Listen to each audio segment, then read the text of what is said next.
Hello everybody, welcome back to a bit of Monkey Business Gaming. We're in Naxx again, and we are about to finish it off. We have defeated every single quarter so far. All we've got now is the dreaded home of Kel'Thuzad himself, Frostwyrm Lair. Let's get in and have a look.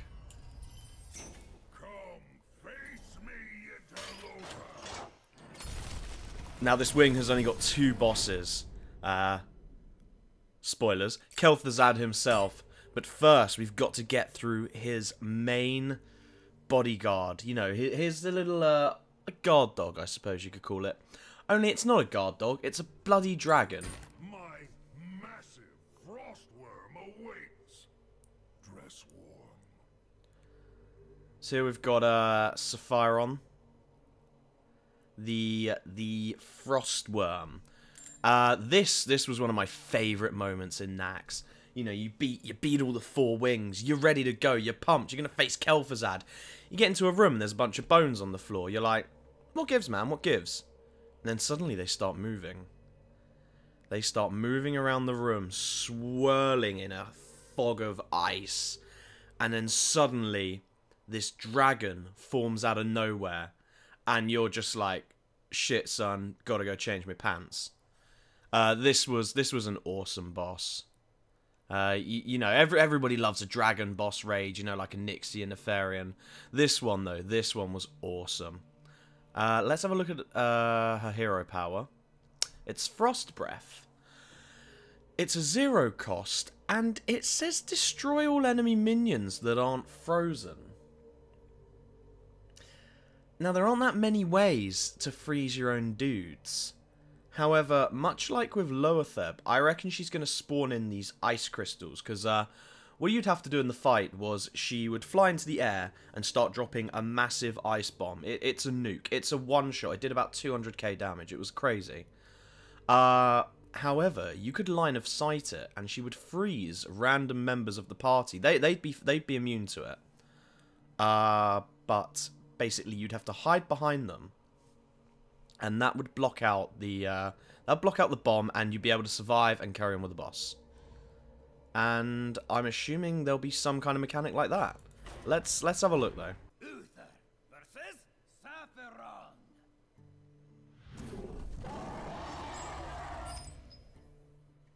I will fight with honor. Lovely noises there from Sapphiron. Absolutely perfect. Well, we don't really want to play too many minions, so I'm kind of tempted to keep the hammer. I'm going to get rid of these 2, though. Because I'm not quite sure how her Frost Bomb mechanic will work. Leroy's a good one, because he's got charge, so he can... Oh, here we go. Look at this. This is the Frozen Champion. Look at that little gnome. He used to be an interloper like yourself. Yeah, let's look at the little frozen gnome, actually. The Frozen Champion. He's permanently frozen, so he can't be killed by the Frost Breath. But adjacent minions are immune to Frost Breath. So I guess that's basically the minions hiding behind him to avoid this.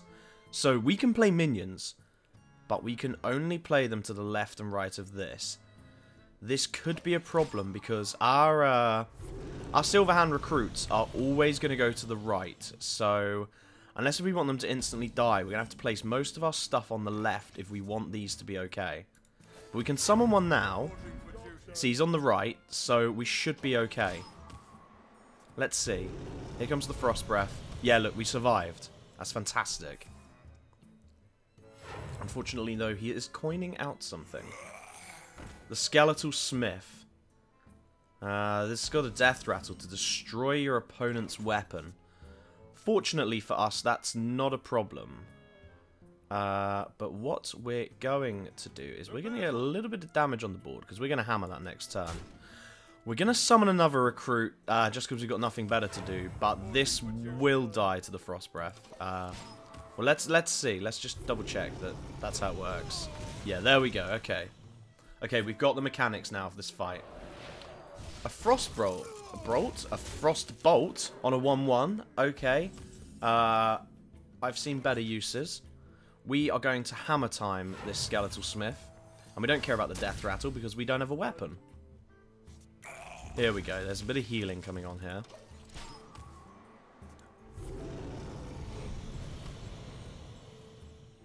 Excellent. A Wailing Soul. I think we have seen this before. This could be interesting. This could be very interesting, actually.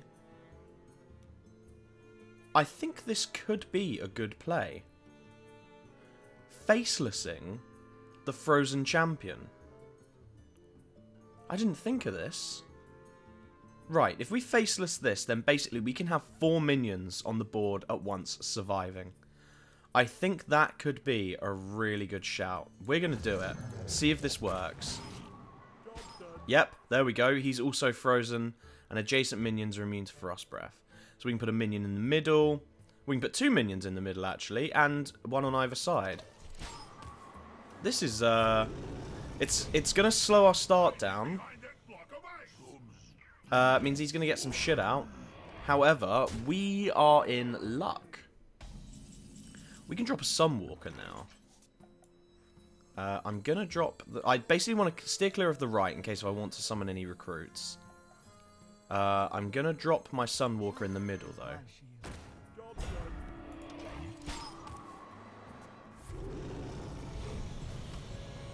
See, look, completely protected.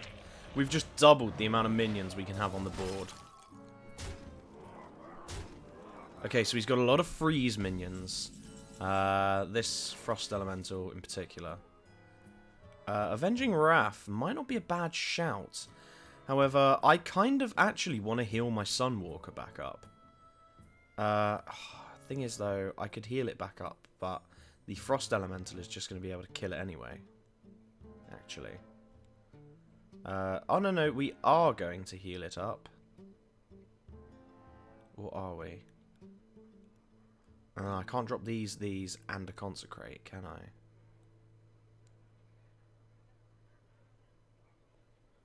I'll tell you what I can do, though. Is I can drop a Consecrate.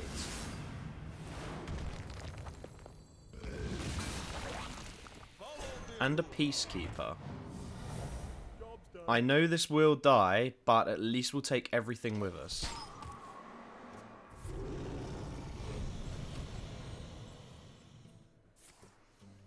Uh-oh. I did not count on him having Blizzard.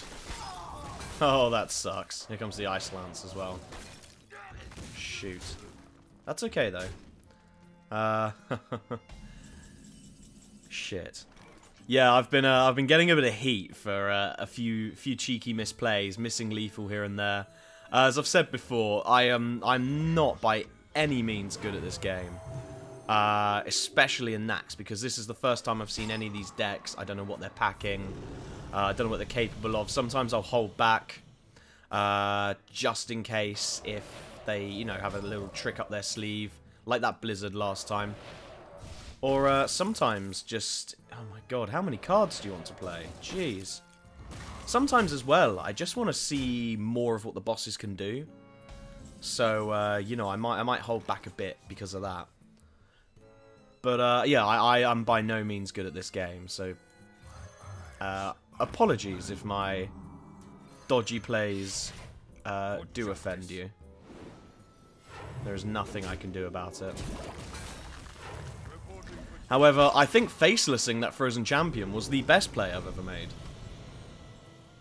I mean, we can have 4 minions on the floor instead of 2. That's fantastic. Oh, he's just silenced...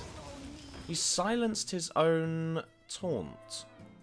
I suppose he doesn't AoE himself, but he's AoEing me as well.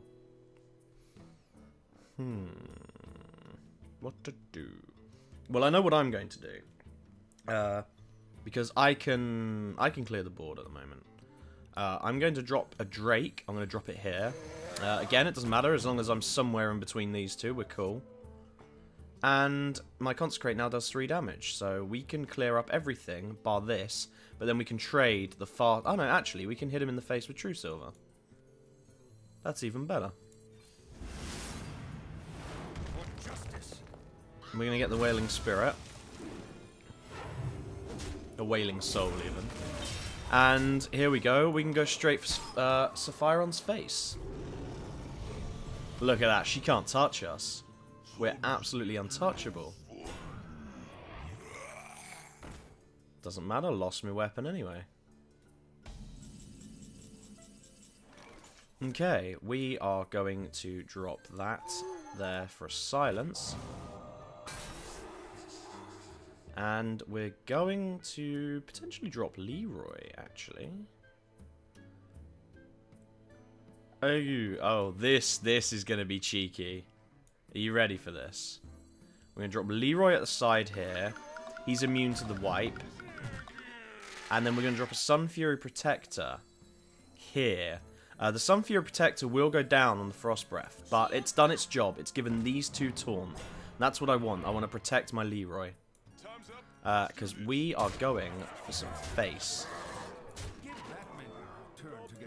Here we go. So there goes the Protector. But it's done the job. It's given these taunt. So we're going to be able to soak up some hits. Okay, Leroy is frozen for next turn. However... Ah, shoot. I kind of thought the owl might survive. I don't actually have anything to... I'm going to Avenging Wrath, and I'm kind of going to hope for the best, really. It's always good fun.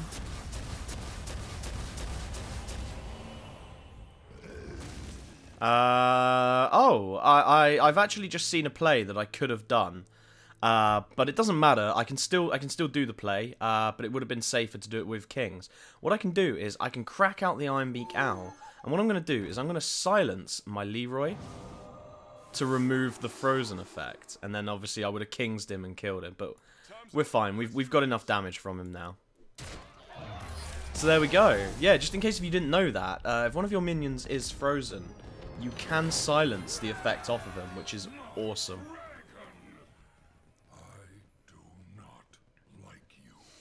We're coming for you, KT. We're coming for you. So we just got the Echoing Ooze. This was quite a popular card from Grobulus, where he would Mutating Injection this. So this would work quite well, actually, in our Paladin deck. Because what you can do is you could summon this. I mean, it's only 2 cost. You give it Blessing of Kings, so it goes up to a 5/6. And then at the end of your turn, it summons an exact copy. So you get another... Not just a 1/2, you get another 5/6. It's crazy. That's going to be good times. And here we have him himself. It's time for Kel'Thuzad. This next fight will not be easy. I hear the boss is all powerful and very handsome.